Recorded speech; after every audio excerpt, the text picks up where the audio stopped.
L'actu éco, c'est avec vous, Jean-Yves Baudot, bonsoir. Bonsoir Jean-Baptiste. On prend la direction de la Grèce, c'est vraiment le coup de tonnerre de la soirée, il va y avoir un référendum dans ce pays. Alors autant le dire tout de suite, personne ne comprend ce soir vraiment la logique de cette annonce, mais le Premier ministre grec Georges Papandréou a été clair, la volonté du peuple s'imposera à nous. Il s'agit donc de savoir par référendum et par un vote de confiance si les Grecs acceptent le nouveau plan d'aide européen, un plan conclu, vous le savez, lors du dernier sommet de Bruxelles, censé aider la Grèce à sortir de la crise. Et vous allez nous rafraîchir la mémoire, si vous le voulez bien, avec les grandes lignes de ce plan d'aide. C'est un plan, rappelons-le, qui est dur, mais effectivement qui offre une espèce de porte de sortie à la Grèce.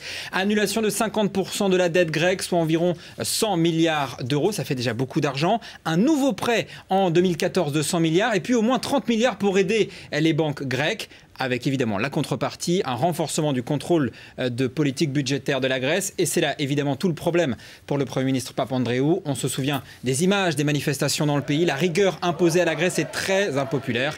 Évidemment, les Grecs voient très mal encore plus de rigueur. C'est probablement le sens politique qu'il faut voir dans cette annonce ce soir. Il y a l'étonnement après cette annonce, Jérémy, puis on se demande ce qui va se passer si jamais les Grecs disent non. C'est la grande inconnue, personne ne le sait, il n'y a pas de rétropédalage possible dans l'accord signé à Bruxelles la semaine dernière, pas de plan B.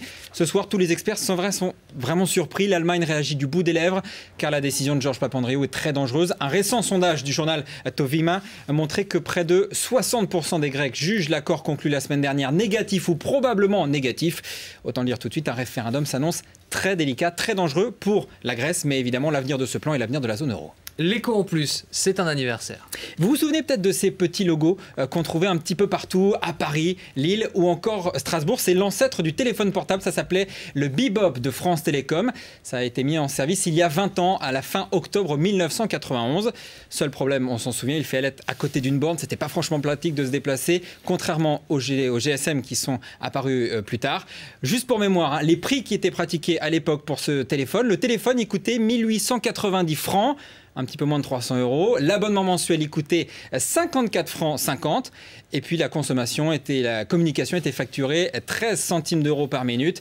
On rappelle que le Bebop a fonctionné jusqu'en 97. Mais c'est vrai que c'était pas très pratique de devoir téléphoner à côté de la borne, etc. Voilà, bon, Vous savez encore compter en France, c'est très impressionnant. Ça fait plaisir. Merci beaucoup, Jean-Rémy, à tout à l'heure.